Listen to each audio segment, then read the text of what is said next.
Handa ka na bang may nanay? Oo naman, no. Alam mo naman kung gaano katagal ko nang pinapangarap to. Siguraduhin mo lang. Kasi wala nang bawian to. Wala na. Sa wakas, mabubuo na rin ang pamilya natin.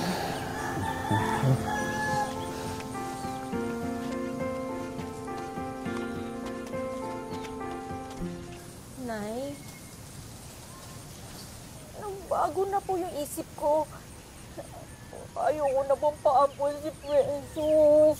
Nagkasundo tayo. Ngayon pa, kung kailan darating na mag-aampon dyan. Ayoko po, Nay.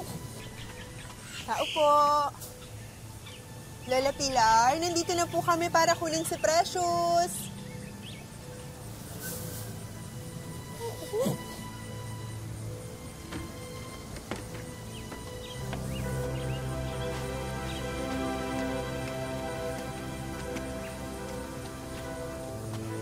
Lola Pilar. Lola Pilar. Nandito na po kami para kunin si Precious. Halika, pasok kayo. Sige. Pasok kayo. Precious. Anak ko? Anak ko? Precious? Unat si Precious. Ayoko na lang bago naisip ko na. Delia, saan mo dadali ng bata? Oh, no. Tulungan mo. Kukunin mo yung bata. Unat si Precious.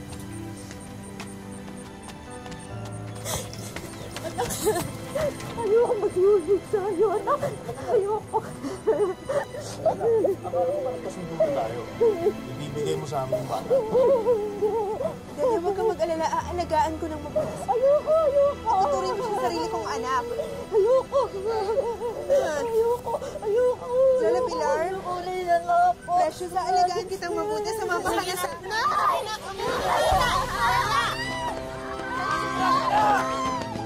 Ayoko, nanay!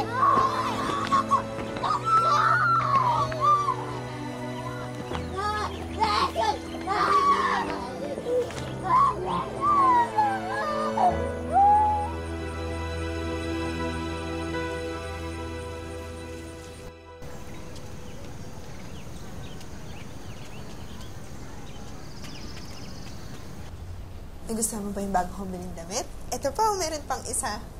Balik muna ako sa nanay ko. Ayoko niyan! Baby, ako na yung nanay mo. Sabi nga ayoko sa'yo, di ba? Balik muna ako sa nanay ko! Gusto mo bumalik ka sa bahay niyo? Ako na nga yung nanay mo. Sana galangin mo naman ako. Precious! Ano yan, ha?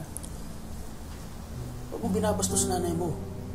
Igalang mo siya. Ha? Pamilya mo na kami ngayon. So please lang. Ano to? Huwag mo hawakan yan. Bigay yan ng nanay ko! Ayoko sa'yo!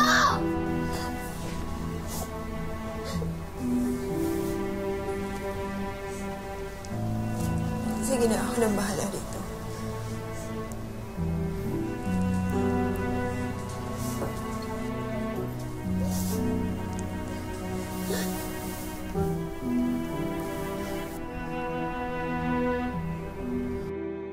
Bata pa lang si Precious nang ipaampon siya ng kanyang magulang. Sa una raw ay tunay na anak ang trato sa kanya. Pero pagkatapos magkasakit ng malubha, ang kanyang buhay ay unti-unting nagbago. Magandang hapon po mga kapuso, ito po ang wish ko lang.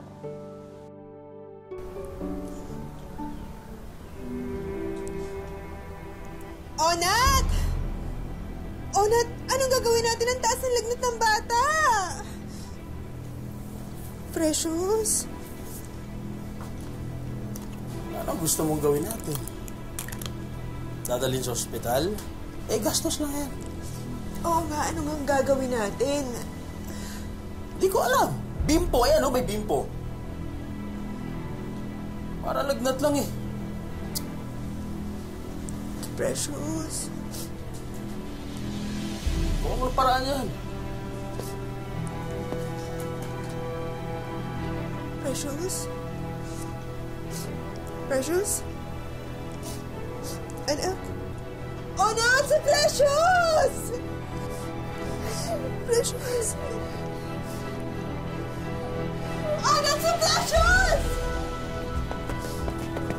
Precious! Precious! Precious, Precious! Dali, dali, dali!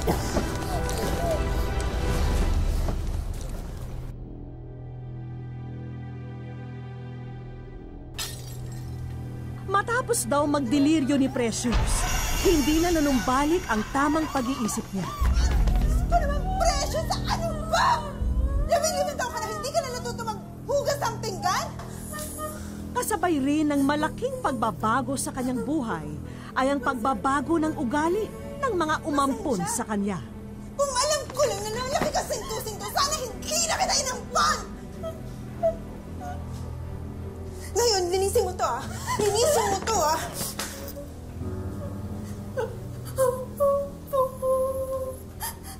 Ano na naman bang ingkayan? Ito, tingnan mo, oh. Lahat na lang ng plato natin binasag. Eh, ikaw din pala may kasalanan eh. Alam mo na kang sintu-sintu yung anak mo, uutos-utusan mo pa. Eh kasi naman, mamimili na lang tayo ng aampunin yung may diferensya pa sa utak. Sino ba may gusto mag-ampon? Sino ba gusto magkaanak? Diba ikaw? O, ano nga? Di minalas pa tayo. Tabi na. Tabi! Pareho lang kayo. Umagang-umaga, puro kamalasan agad nakikita ko. Ikaw, ha? Linisin mo yan, ha? Linisin mo yan, ha? Pag kami nabubog dyan, ha?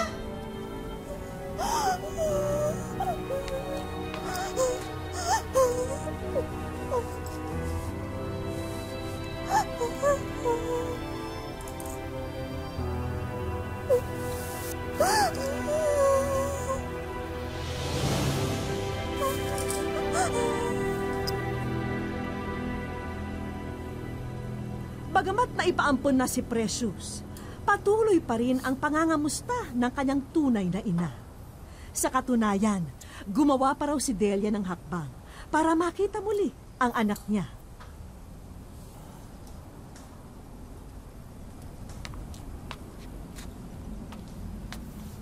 Nantakin mo, pagkatapos ng 1 taon, nag-text si Pilar.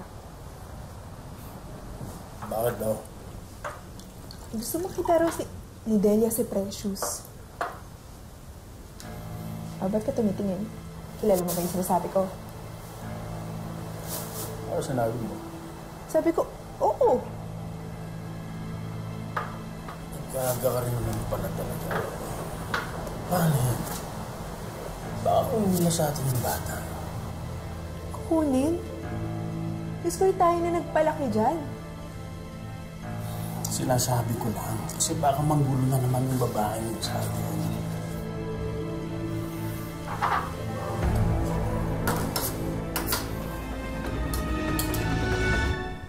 Malapit na ba tayo? Sa isang kanto na lang po. Ang layo naman, excited na ako.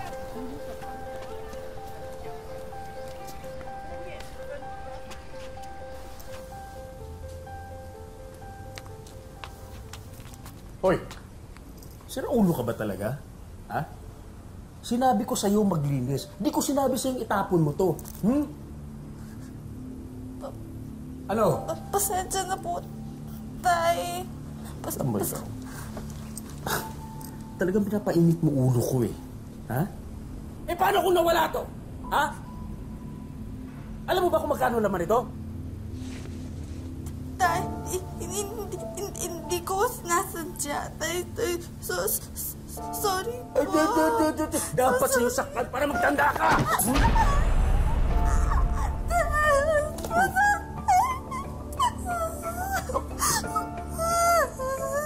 Paano nga kung nawala to?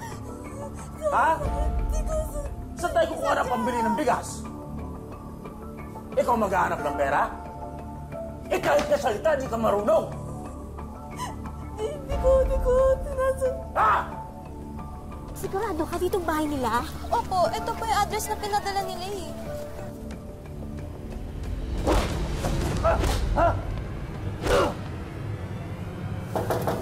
Tao po!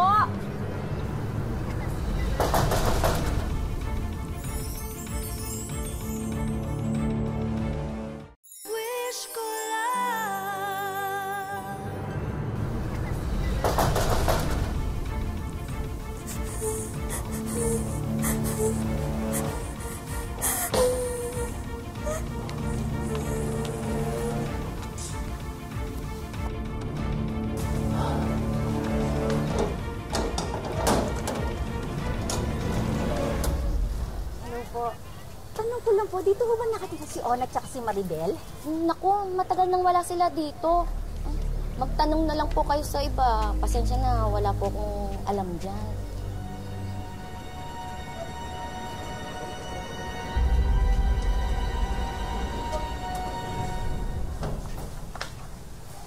Ano nangyari sa kamay mo? Eh, magaling mong anak. Muntik nang itapon tong wallet ko. Eh, may laman to.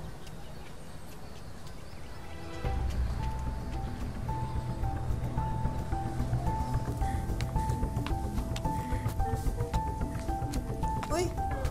Uy! Tumayo ka nga dyan! Tulungan mo ako sa mga pinamili ko.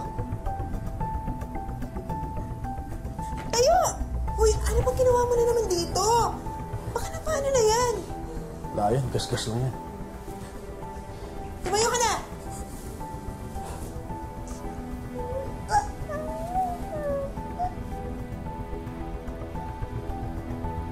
Tayo!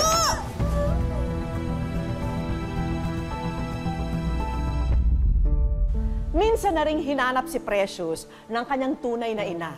Ngunit sadyang nilinlang daw sila ng mga umampun sa kanya.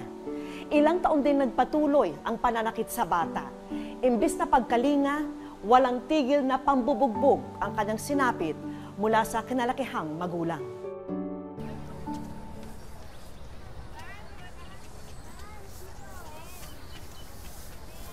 Kuya, hindi ka pa rin tapos dyan. Ang bagal-bagal mo! Ano oras mo tatapusin yan? Hindi ka talaga nagtitino. Wala ka nang ginawang tama! Tapusin mo yan! Bakit? Hindi ka naman tapusin mo yan! Ikaw, boto ko, hindi ko naman. Anong gusto mong gawin sa buhay? Ayun po si Precious! Matagal ko na pong gusto sabihin sa inyo nangyayari sa bata kasi naaawa na po ako sa kanya. Ay, nasasaktan ang anak ko! Ituwangan mo ko na sasaktan ako! Nasaktan ang anak ko! Natulungan mo ako! Ano ba? Ay! Ano yan? Gusto ko po! Walang iyakan! Ano ginagawa ninyo sa anak ko? Uy, kami kasalanan nito. Papaampun na po kayo sirang ulo din. Bakit? May karapatan ba kayo? Di ba sinabi ko sa inyo, alagaan niyo siya? Hindi ko sinabi bugbugin niyo siya! Halika na! Ano? Halika na! Bitawan mo! Wala ka na! Halika na! Bitawan mo! Wala ka na pala sa kanya! Pilar! Sabihan mo yung anak mo, ha? Ay! Inanak ko siya! Batang ito sa inyo! Pinangalan yung apo ko! Unang si Precious na lumilagay mo! Precious! Kayo sa uli na tayo! Kung hindi dahil daw sa pagmamalasakit ng ilang kamag-anak mismo ni Maribel, hindi maililigtas sa impyernong kanyang ginagalawan si Precious.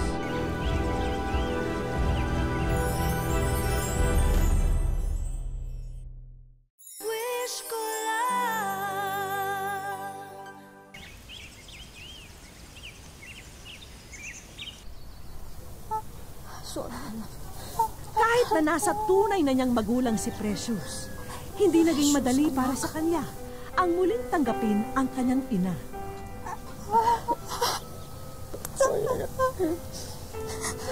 Precious, anak. Patawarin mo si nanay. Patawarin mo kami ni Lola.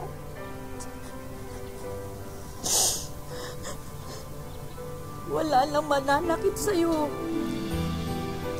Magkasama na tayo muli. Ngunit unti-unti, dahil sa kalingang ipinamalas nito sa kanya, naging malapit na rin ang kanyang puso sa dating naiwang pamilya. Tayo, anak. Wala nang mananakit sa'yo. Hindi, anak, hindi. Wala nang mananakit sa'yo. Wala na sila. Magkasama tayo muli ni Lola mo. Mahal na mahal kita, Precious. Mahal na mahal kita.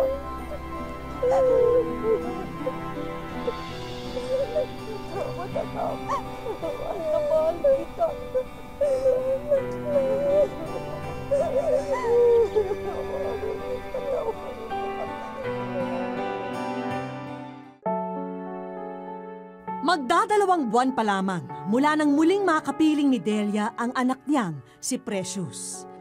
Pero ang dapat na masayang pagkikita, nauwi sa matinding panlulumo ng ina dahil sa kasalukuyang kalagayan ng anak niya. Ang 16 anyos na si Precious, animoy isang lantang gulay. Tulala at hindi makapagsalita. Nalungkot po ako, nabigla ako dahil hindi naman po yun ang inaasahan ko. Hindi ko po inaasahan na gano'n ang mangyayari sa kanya. Kaya niyapos ko po siya, niyakap ko siya, umiyak po ako ng umiyak. Hindi ko po talaga matanggap yung kalagayan niya. Kasi sa tingin ko po sa kanya, talagang hirap na hirap siya. Nag-guilty nga po ako sa sarili ko kung bakit ibinigay ko siya doon. Sana noon po, nalagaan ko na lang siya kahit papano. Sa tuwing magkasama silang mag-ina, parang laging may isinusumbong sa kanya si Precious. Tungkol daw ito sa naging karanasan niya sa kamay ng mga taong dapat nag-aaruga sa kanya. At dahil hirap magsalita, tanging ang mga pilat sa balat ang naging katulong ni Precious para maisalarawan ang bangungot niya sa piling ng mga umampun sa kanya. Tinatanong ko po siya pagka kaming dalawa'y magkaharap. Sabi ko, "Ne, anong ginawa sa'yo?" Tapos sinasabi niya sa akin na pinupukpok daw po siya. Ganun daw ang ginagawa sa kanya. Tapos pag pinapahiran daw po siya ng bibig, kinukuyubos daw yung bibig niya. Parang ang nararamdaman ko sa kanya kasi nanay niya po ako. Parang sinusumbatan niya ako, no? "Mama, bakit mo ko ibinigay sa kanila?" Dahil yun din po ang nararamdaman ko sa sarili ko. Gayunpaman, handa na raw magpatawad ni Delia at ituloy na lamang ang buhay na kasama si Precious. Alam niyang magiging mahirap ito para sa kanya dahil sa kakarampot na kita sa paglalabada. Pero mas nanaisin niyang igapang ang kanilang kabuhayan. Huwag lang mawalay muli sa kanya ang anak na si Precious. Basta sa akin, hindi na siya mapapawalay sa amin kahit na anong mangyari. Hindi na kami mag-iwalay na mag-ina. Pero sa totoo lang po, nung una-una pa lang, gusto ko siyang ibalik doon. Kaya lang naisip ko, kung anong hirap ang kanyang dinanas doon, baka higit pa doon ang dadanasin niya. Kaya sabi ko, dito ka na lang sa poder ko na. Hindi raw sapat ang salitang patawad para mapuna ni Delia ang lahat ng kanyang mga pagkukulang kay Precious. Bagamat hindi niya maipapangako ang isang masaganang buhay, ipinapangako naman niya sa anak na walang sinuman ang maaring makapanakit sa kanya. Nak, natawarin mo si Mama kasi pinaampong ka ni Mama. Dapat hindi mo dinanas yung ganyan. Nagigilty po talaga ako sa sarili ko.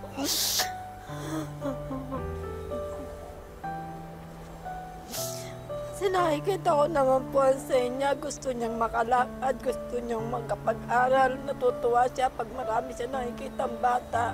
At araw-araw ang ginawa ng Diyos. Lagi po siyang nahingi sa akin ng ballpen at papel. Ang mga akala ni Mama, maaayos ang buhay mo. Kaya ibinigay kita sa kanila. Mahal na mahal kita, anak. Para alamin ang kasalukuyang kondisyon ng kalusugan ni Precious, dinala namin siya sa isang pediatrician. Hi, Precious. How are you? Ngayon lamang daw kasi siya may ipapasuri sa isang espesyalista sa loob ng mahabang panahon. Napansin daw agad ni Doc na merong senyales ng mental retardation si Precious. Agaw pansin din ang mga physical deformity sa braso ng dalagita. Okay, dito sa right hand, dito may heel fracture. Now, kung ano sa nino, hindi ko masabi, maring aksidente lang, nahulog siya. Tsaka may medyo, yung kanya pag-iisip medyo kulang for her age. Kung resulta raw ng mga panalakit at pang-aabuso ng ibang tao ang kasalukuyang kalagayan ni Precious, hindi raw sapat ang physical examination dito. Meron mga metabolic diseases, no, that could come about later in life, mga 1 year, 2 years, then nag-develop na hanggang lumaki siya. So pwede yun. Hindi ko ma-rule out yung physical abuse, no? I can't rule that out based on the physical findings that I have. Advice na nga ni Doc na mas mabuting tutukan na muna sa ngayon ang kalusugan ni Precious physically at mentally. Sa isang mini zoo sa Pasig namin, sunod na dinala sina Precious at Delia. Akala nila isang simpleng pasyal lang ang magaganap. Ang hindi nila alam, pinaghandaan namin ito ng aking partner for the day para naman maging masaya ang aming pagkikita. Mga kapuso, meet Venus!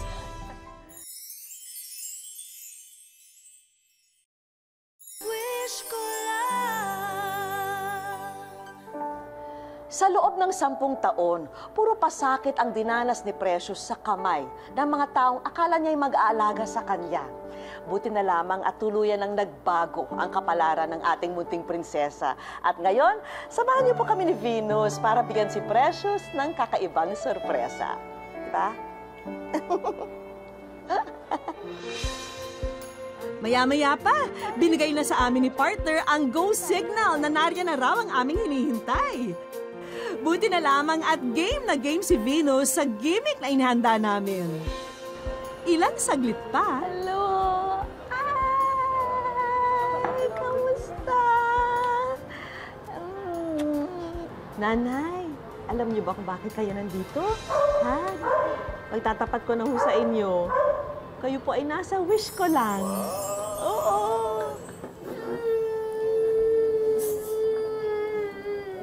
Sa puntong yun, biglang humagulgol si Precious. Wala lang mananakit sa'yo, ha? Oh, kasama mo si Mama, ha? Ha? Mas gusto mo kasama si Mama ngayon, ano? Ha? Mas gusto mo na rito? Hindi ka na babalik doon, ha? Ha? Minsan nga po, pag natutulog siya, bigla na lang siyang umiiyak, tapos tumaharap po siya doon sa altar namin. Bakit sila pumayag na tanggapin yung anak niyo kung di rin nila maalagaan? Yun nga po ang itinatanong ko rin sa sarili ko, bakit nila kinuha ang anak ko? Ganun, kahit naman po kami naghihirap, kaya ko naman po siyang ano, gusto ko lang po kasi noon gumaling siya dahil may sakit nga po siyang bronchopneumonia. Pero hindi ho ganito. Opo. Dito lang po June 29. Saka lang po siya biglang isinauli sa akin ng ganyan na po ang sitwasyon niya. Ano, mas masaya kayo? Hindi na kayo magkakahiwalay, ha? Ha? Ha? Para naman tuluyan ng mawala ang luha sa mga mata ni Precious, hayaan yung ipakilala ko na sa inyo si Miss Venus na siguradong maghahatid ng ngiti sa inyong mga labi.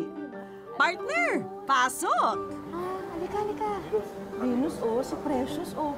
Ayun. Naku, Diyos ko. Oh, Diyos ko. Yan, bago mo friend, oh. Yan, si Precious. Yan. Oh, sige, hawakan mo siya. Gusto mo hawakan? Parang tao lang. Tao lang ito. Oh. Oh. Halika. Ngayong kinakitaan ko na ng ngiti si Precious, mabuti pa'y diretso na tayo sa mga inihanda naming sorpresa para sa mag-ina. Mula sa mga damit, vitamins, diapers, at pagkain ni Precious, hanggang sa merienda at palamigan business ni Delia. Ayan, at ready na para maiuwi na nilang dalawa.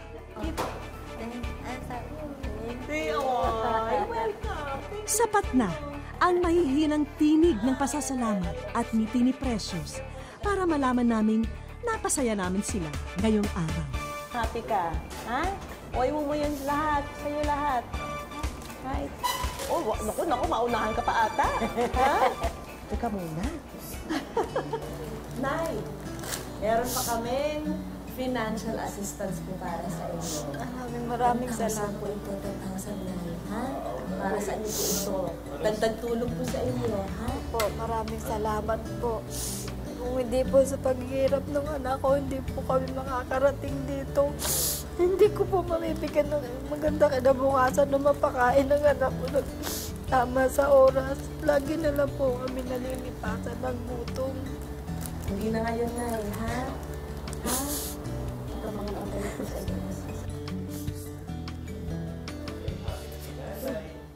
Yan.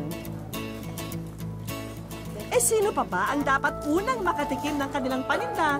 Walang iba kundi sina Precious at Delia. Stricto pala si Kuya. Sarap? Okay ba? Nako partner, pasensya ka na ha. Bawal daw sa'yo ang juice, sabi ng trainer mo. Sina Precious na lang muna ha. Nagkamali man si Delia sa mga taong pinagkatiwalaan niyang mag-aaruga sana sa anak niya. Hinding-hindi na raw uli mangyayari yun. Dahil hindi na siya papayag na malayo pa sa kanya ang munti niyang prinsesa. Isang malaking krimen ang pagmalupitan ang mga bata, lalong-lalo na sa mga tulad ni Precious na nangangailangan ng karagdagang kalinga. Anak mang tunay o hindi, bilang mga magulang, responsibilidad natin na bigyan sila ng pagmamahal at pag-unawa. Hanggang sa susunod na Sabado mga kapuso, ako po si Vicky Morales at ito ang Wish Ko Lang.